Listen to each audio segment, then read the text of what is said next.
This Family Life News podcast is made possible by the support of listeners like you. It's the Noon Report from Family Life, bringing a Christian worldview to what's happening in New York, Pennsylvania, across the country, and around the world. Weather with Kevin Williams, plus special features and reports with the Family Life News team. Now, here's what's happening.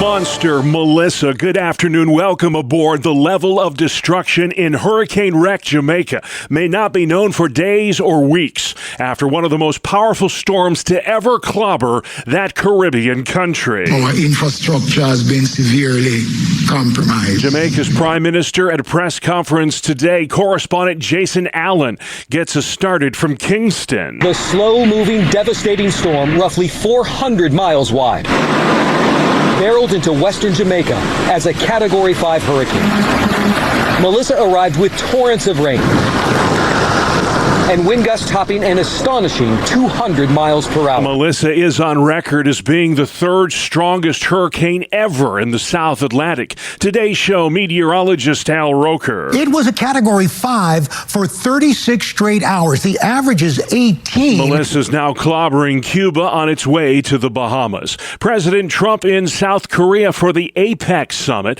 It's part of a week-long trek through Far East Asia to promote his America First agenda. We're rewarding those who build and create and hire and invest in the USA, and we're making America the best place on earth to do business. Reporter Alex Jensen has a preview of U.S.-China trade talks tomorrow. South Korea is setting the scene for a high-stakes summit with Xi Jinping after months of trade tensions. Missouri Senator Eric Schmidt. There's China, there's everybody else. President Trump's been incredibly successful in dealing with everybody else to get rid of these post-Cold War raw deals that we had. We were getting ripped off, and now it's China. I think everybody understands the stakes, and I think President Trump's going to get a good deal for the American people. Trump and Xi Jinping will discuss lowering tariffs on Chinese goods in exchange for Beijing cracking down on the fentanyl that's being flooded into this country. Fentanyl's killed more people in the last 5 years than every war since World War II. Victor Davis Hanson with the Hoover Institution.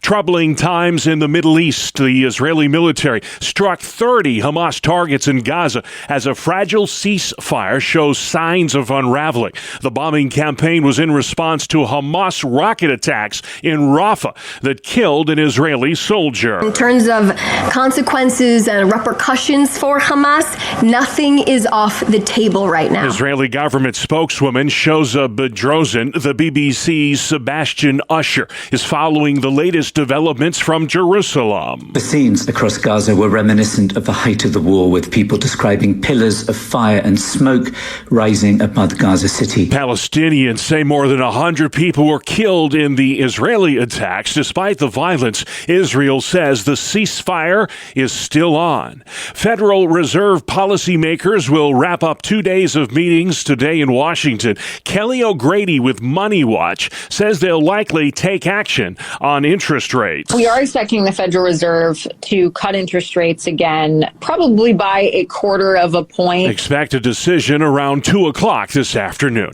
43 million Americans who rely on food stamps will not be getting them November 1st due to the government shutdown. Reporter Katie Weiss. So far, 2 states, Louisiana and Virginia, have taken the action of declaring a state of emergency to keep food stamp funding flowing through November. 25 Democrat-led states, including New York and Pennsylvania, are suing the Trump administration over the halt in food assistance. House Speaker Mike Johnson says the money to fund SNAP is simply not there. We're running out of the resources. We want to fund SNAP. As of today, that $9.2 billion, we don't even have close to that in contingency funding. We've got to get this government open. That's Agriculture Secretary Brooke Rollins. Her agency, the USDA, is in charge of administering SNAP benefits. America's second in command is confident the troops will still get paid despite the government shutdown. Vice President J.D. Vance said he believes more than 1 million military service members will get paid at the end of the week, while blaming Democrats for the ongoing government shutdown.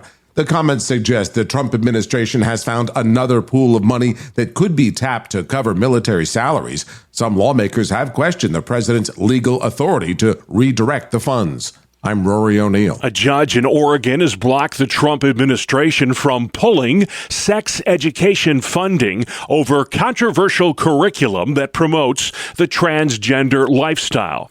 The decision by that federal judge impacts 16 states. The makers of Tylenol are being sued by Texas. Attorney General Ken Paxton says Johnson & Johnson failed to warn women about the risk associated with taking Tylenol while pregnant. A new not-so-quiet supersonic jet has just made its first flight. NASA says its X-59 experimental jet took off late Tuesday morning from Palmdale Regional Airport north of Los Angeles and flew a few laps around nearby Edwards Air Force Base before returning to the runway. The X-59 is designed to break the sound barrier without creating a sonic boom, and reportedly could reach speeds of over 930 miles an hour at an altitude of over 55,000 feet. NASA is reportedly hoping that by creating a low-boom supersonic jet, restrictions on commercial supersonic flight may soon be lifted in the U.S.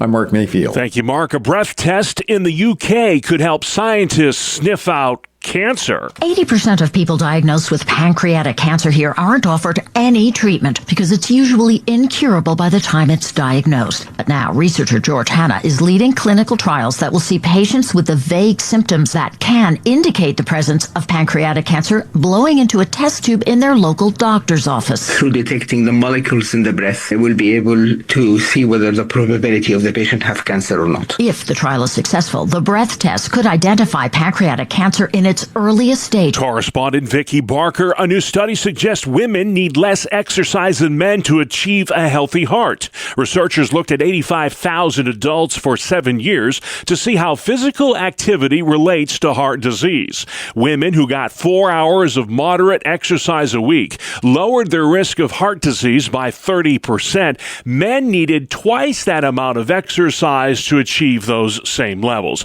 The world's list of billionaires is growing. Here's Michael Wallace. I want to be a billionaire. The wealth intelligence firm Altrata says there were just over 3,500 billionaires last year. About a third of them, 1,135, were in the U.S. The Americans' fortunes accounted for 43% of the world's wealth. Michael Wallace in Washington. It's even Steven at the World Series. Line drive left field. Miles Straw puts it away. And the Blue Jays have tied this series up. Toronto beating L.A. last night 6-2 in Game 4 of the World Series. Game 5 is tonight in L.A. before that series shifts back to Canada. And still to come on the Noon Report, a hero homecoming in Lyons, New York. Deer hunting safety tips and some sleep advice ahead of the time change. Good afternoon. I'm Kevin Williams, tracking a significant rainmaker heading our way for tomorrow. Some wind with it as well. I'll have the latest in the forecast in 10 minutes. All right, Kevin, thank you very much. That coming rain is welcome news for drought-stricken parts of New York and Pennsylvania. State Forest Ranger Garrett Beers. We're down, I believe it's about 7+ inches of rain from where we usually are this time of year over the last 90 days. So it is very, very dry. The southern tier and western New York remain under a drought warning, as does much of northwestern Pennsylvania. A new poll by the conservative Manhattan Institute shows Elise Stefanik with a slight lead over Governor Hochul in next year's gubernatorial race. Stefanik, a North Country GOP congresswoman, has yet to declare her candidacy. A similar poll taken back in August by Siena College gave Hochul a double-digit advantage, and now Stefanik's up 43 to 42%. Pennsylvania residents are being warned about a new scam that targets those who receive SNAP benefits. Here's Family Life's Brian Query. The Pennsylvania Department of Human Resources said Wednesday that SNAP clients are receiving calls from several phone numbers saying that benefits are on hold until eligibility can be verified by calling a number and providing a PIN. The department says that these calls are a scam. The warning comes days after SNAP recipients across the state were notified that they will not receive benefits that were slated to be paid in November.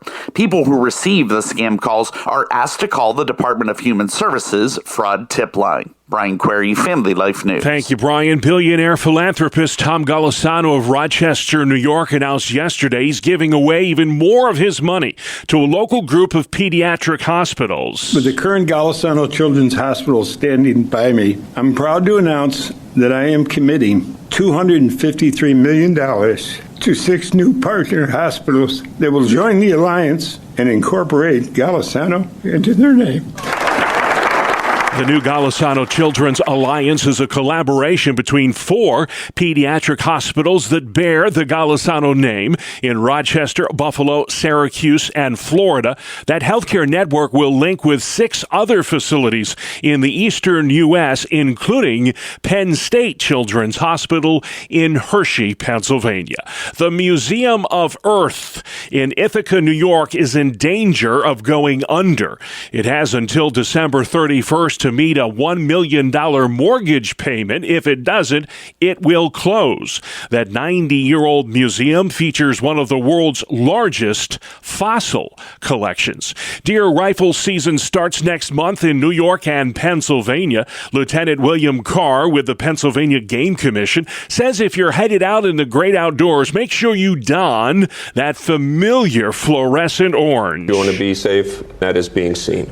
If you're hunting, wear the minimum amount required by law, which is 250 square inches on the head, chest, and back. Carr has some advice as well on how to protect your car from a deer-car collision. They are commonplace this time of year, and mostly because it's deer mating season. The rut is in play right now. It's the deer breeding season right now, and if you see one deer across the roadway, just suspect there's going to be another one right behind it. Slow down, especially this time of year. Dusk and dawn are the most common times of the day for deer-car collisions. Pennsylvania led the nation last year in auto insurance claims caused by deer accidents. A sleep expert is weighing in on how to get better sleep and says this weekend may be a good time to change things up with all of us getting that extra hour of much-needed sleep. Dr. Nancy Foldvary with the Cleveland Clinic says bad sleep hygiene can lead to a host of chronic health problems.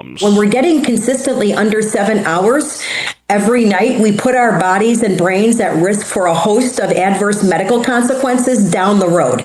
So we want to make sure we're not setting ourselves up to be chronically sleep deprived. Some tips to getting enough sleep and good sleep include keeping a consistent sleeping schedule. Avoid screens right before bedtime and do not eat or exercise right before bedtime. Also, don't forget to set your clocks back 1 hour before you go to bed Saturday night. Time to fall back, as they say.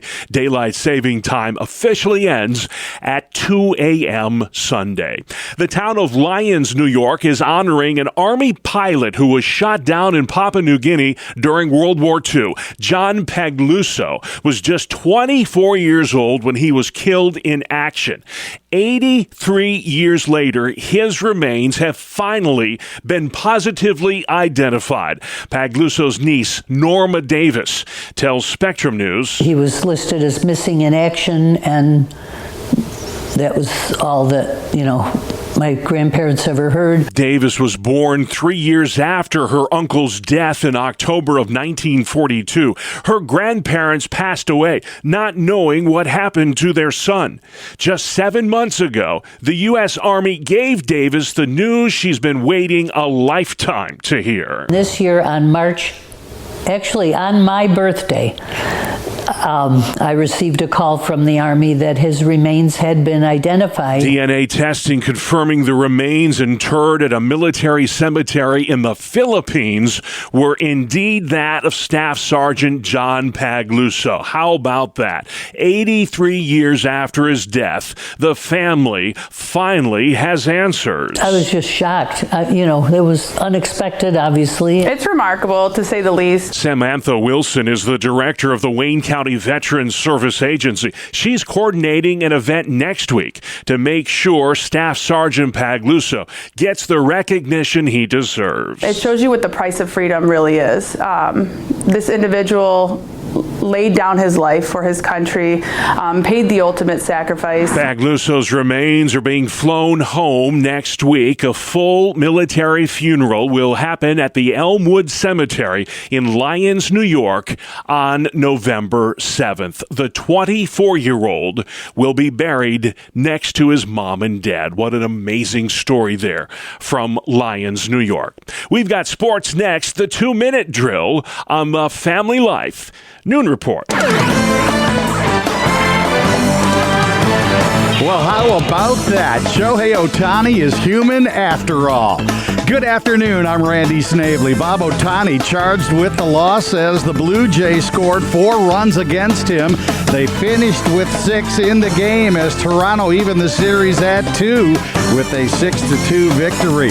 Vladimir Guerrero Jr. hit his 7th home run of the postseason, a 2-run shot in the third to turn a 1-0 deficit into a 2-1 lead, and perhaps more importantly, let his teammates and everyone else know Ohtani, hey, he is human. The Jays blew the game open in the 7th, scoring 4 runs.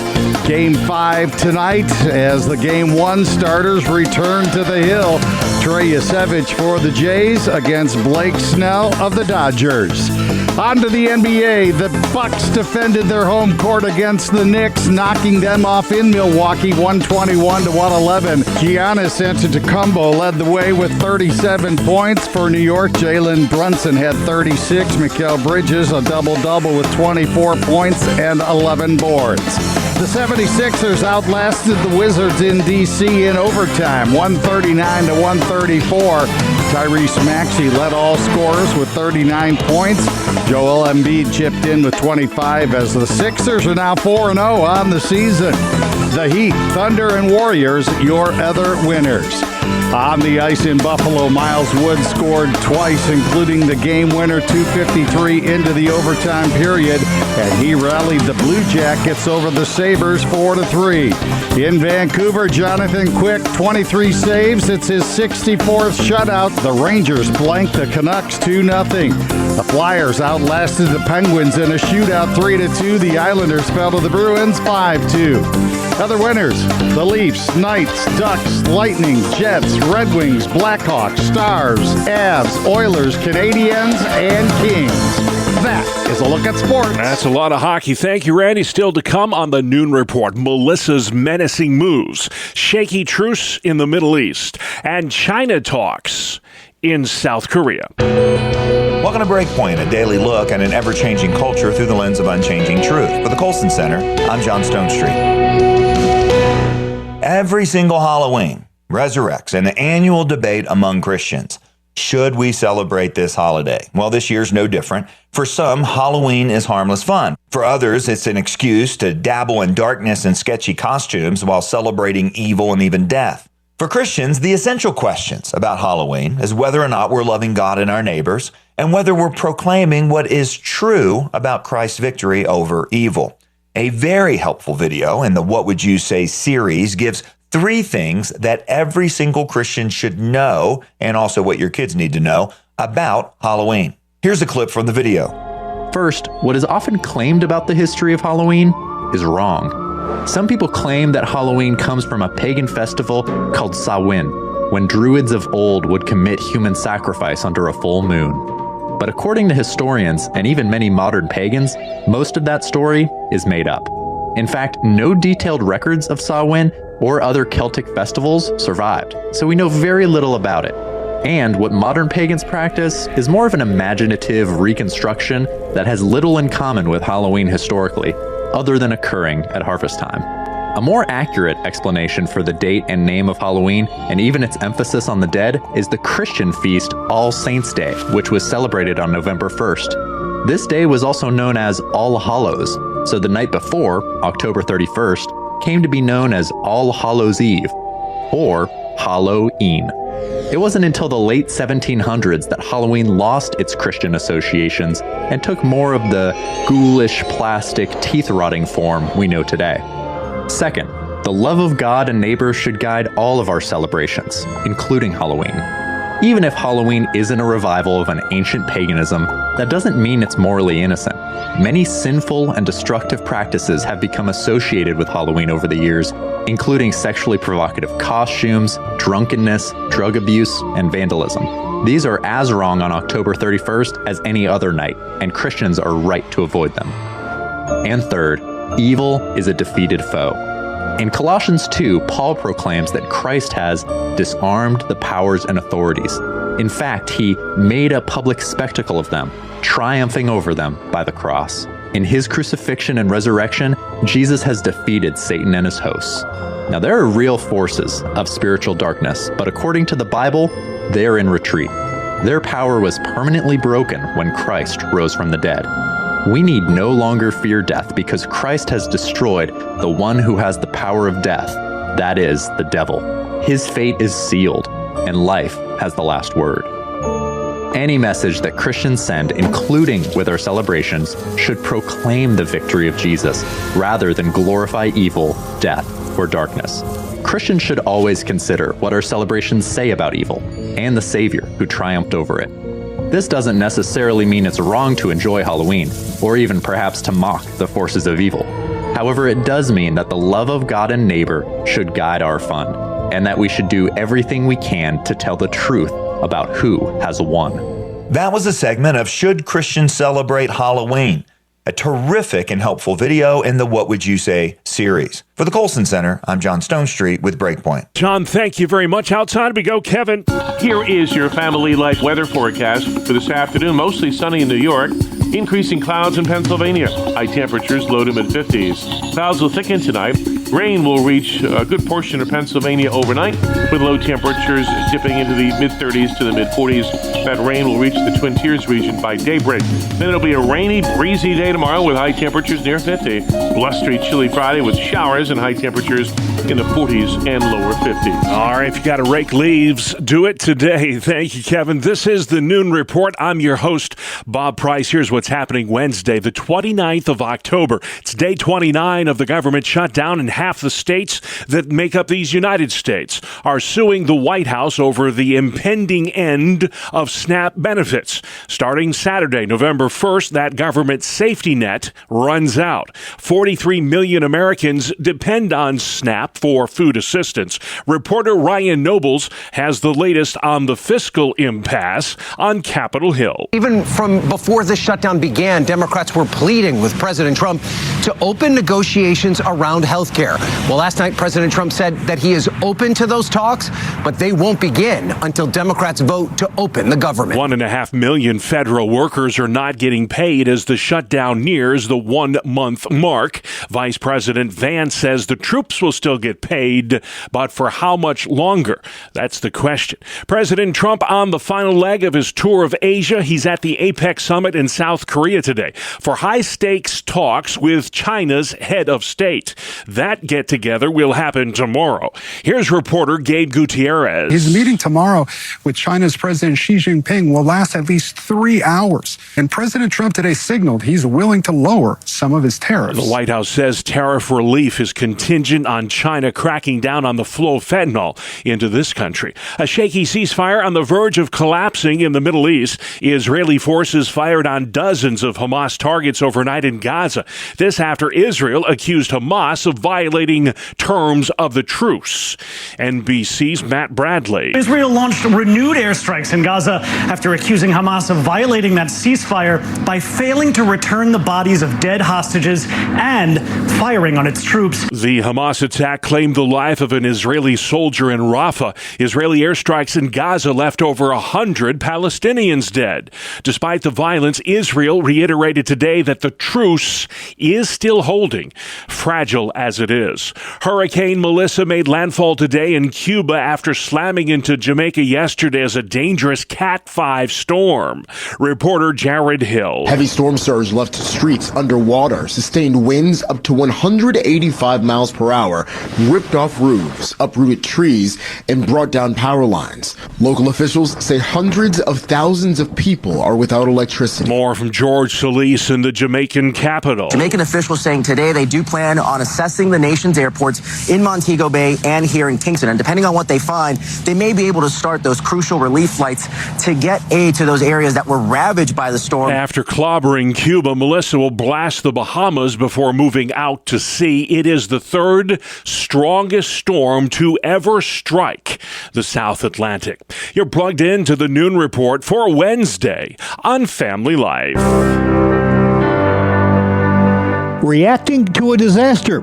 What would Jesus do? Welcome back to another edition of Real Answers, a regular Wednesday feature during the Family Life Noon Report, where we discuss the issues that matter to families with licensed mental health counselor Christopher Anderson. Welcome back, Chris. Thank you so much, Mark. Good to have you here. A little bit different Real Answers this time around, since part of the focus is on something that is capturing news headlines as we speak, Hurricane Melissa bearing down on the island nation of Jamaica. And we should begin here with some background, Chris, since listeners probably don't know that you have some very deep ties to ministry efforts in Jamaica. Tell us about that. I do, Mark. Back in '93, when I was still in college, I took a missions trip to the island of Jamaica, and that immediately set my heart on a course that would eventually lead me to living there. Did a lot of work in a very small community in the south central part of the island. And so as you can imagine, Mark, right now I am keeping my eyes on what's going to be happening down there because it's a difficult situation. It's very difficult to watch. I've just got so many loved ones that both Jamaican and American actually that are down there right now. By and large, people who might have been to Jamaica probably saw the pretty side. You know, you go to the resorts, some of them are walled in, and don't really see the part of the country that you saw during the bulk of your ministry time there. That's right. And a lot of times when people do take vacations to these island nations or resort areas, they stay in these walled off, gated off communities or in these big resorts that do not give them a real accurate picture of what life is like there. And you're absolutely right. You see a completely different side of life once you get out of those resort areas and get into the interior and the heart of the nations. The people are going to be facing a very, very difficult situation, particularly on the western side of the island. A lot of folks don't have structures that are able to sustain a Category 5 hurricane. Yeah, so for it is sure. very much a very tenuous situation. Yeah. The resort hotels, are one thing, but the ramshackle places with the corrugated tin roofs, they're just not going to stand up to this. So with that background, we move to the other focus of today's discussion, which is reacting to a disaster and reaching out to those affected.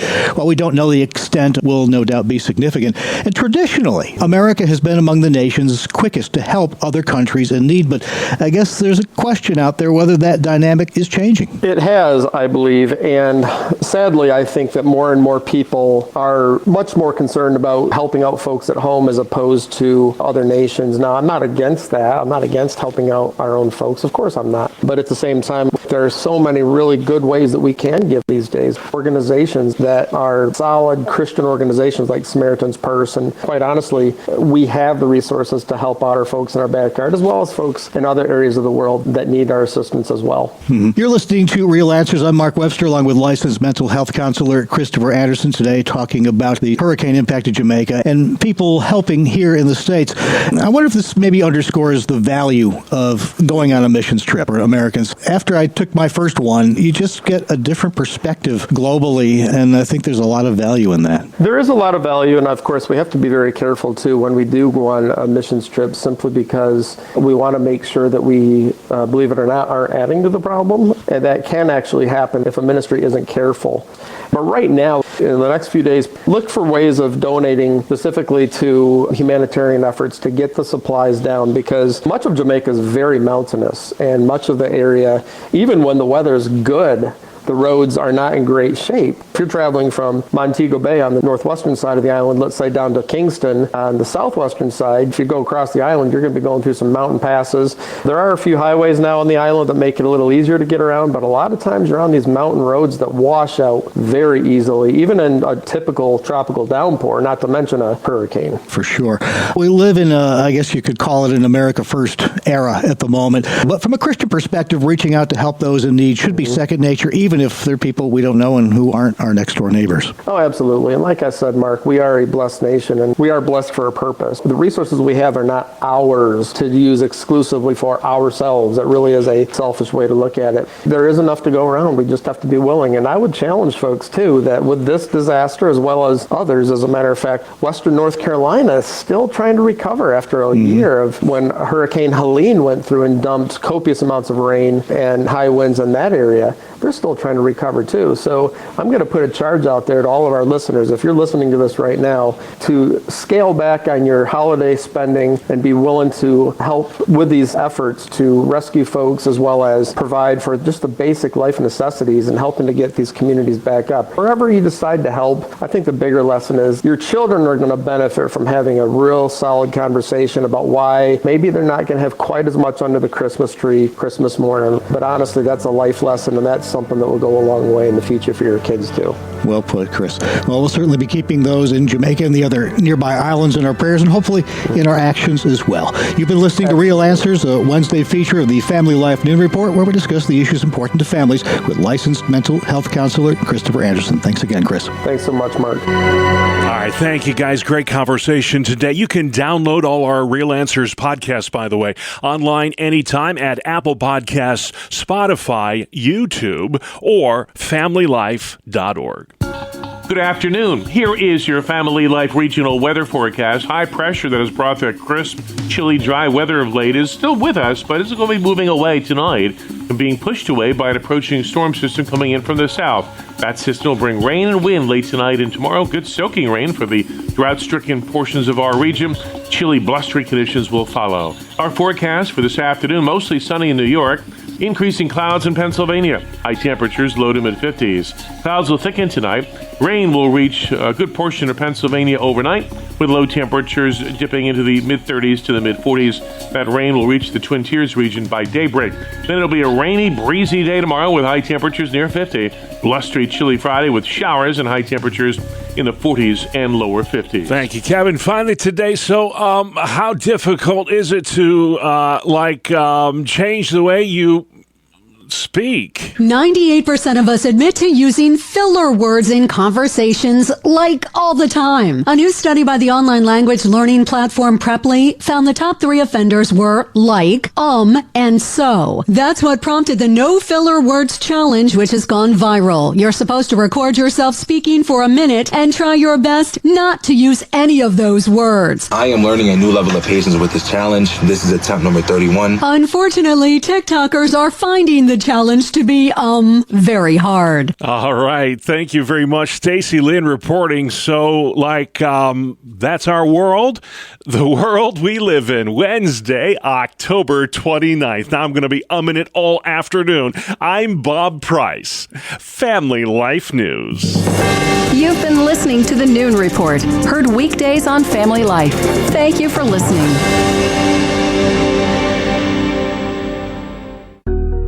Thank you for listening to this Family Life News podcast. If you've been encouraged by what you've heard, please share it with others and click the subscribe button to automatically receive future episodes. Family Life is a listener-supported ministry. Podcasts like this are made possible by your financial partnership. Find out more at familylife.org.